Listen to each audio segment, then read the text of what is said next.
Well, folks, it's official. Donald Trump is back in the White House. After a campaign that could only be described as a mix of political genius and a reality show on steroids, the man who promised to make America great again in 2016 has done it again. This time, securing a second term in 2024. You know what they say, you can't keep a good businessman down. But how did we get here? How did America go from nearly electing Kamala Harris to handing the keys to the kingdom back to Donald J. Trump? Simple. It was a wild ride of grift, drama, and unforgettable moments only Trump could deliver. Buckle up.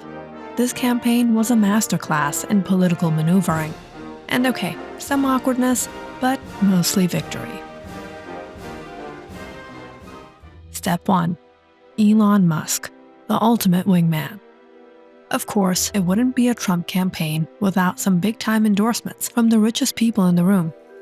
Enter Elon Musk, the eccentric genius who's been getting more and more pro-Trump by the day.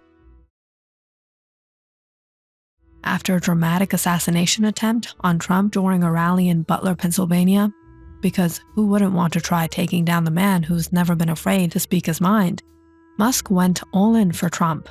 This wasn't just any old endorsement. Musk dropped $100 million into a pro-Trump PAC, proving once and for all that the Silicon Valley might be getting a little MAGA for the 21st century. Sure, Musk's onstage appearance was, let's say, awkward. Imagine a guy who's more used to launching rockets than rallying crowds, but it was effective.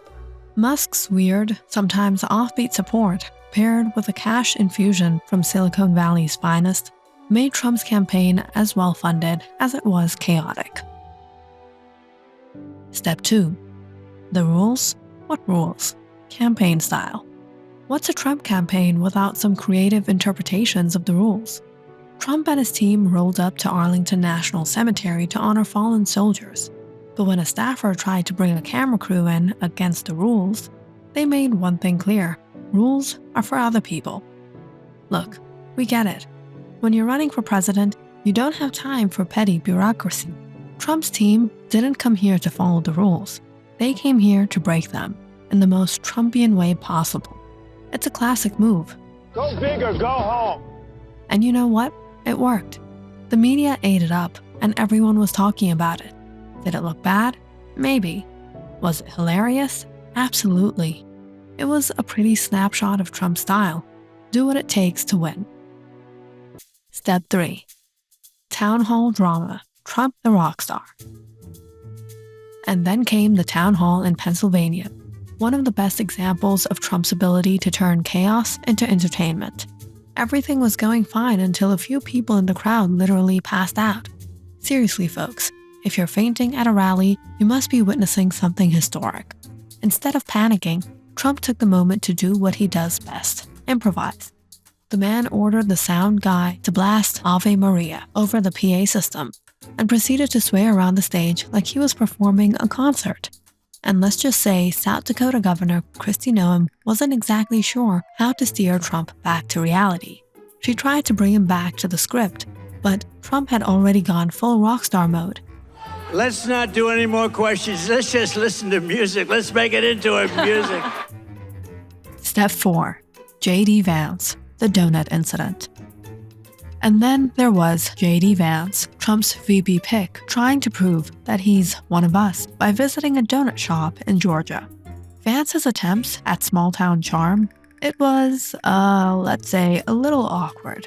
He was the kind of guy who asked, "How long have you worked here?" as if the cashier wasn't going to give him the same answer 5 seconds later.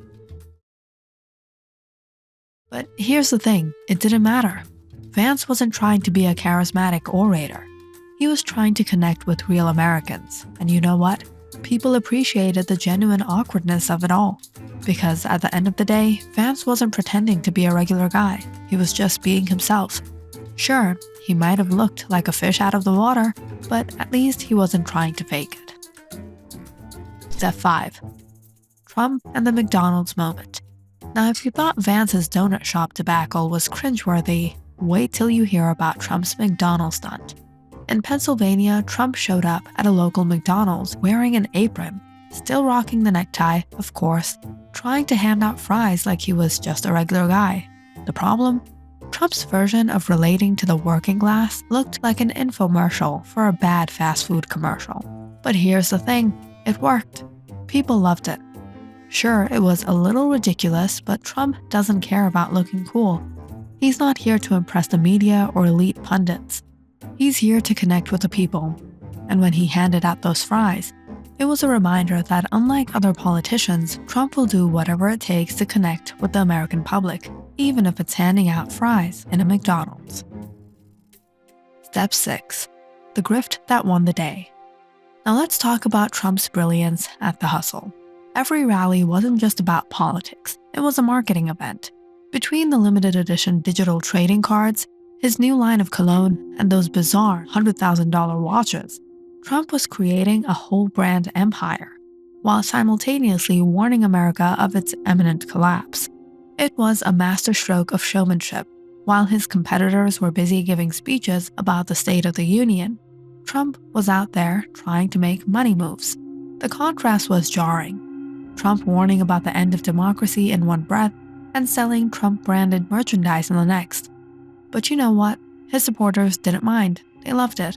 In fact, they probably bought a digital Trump card right after the rally.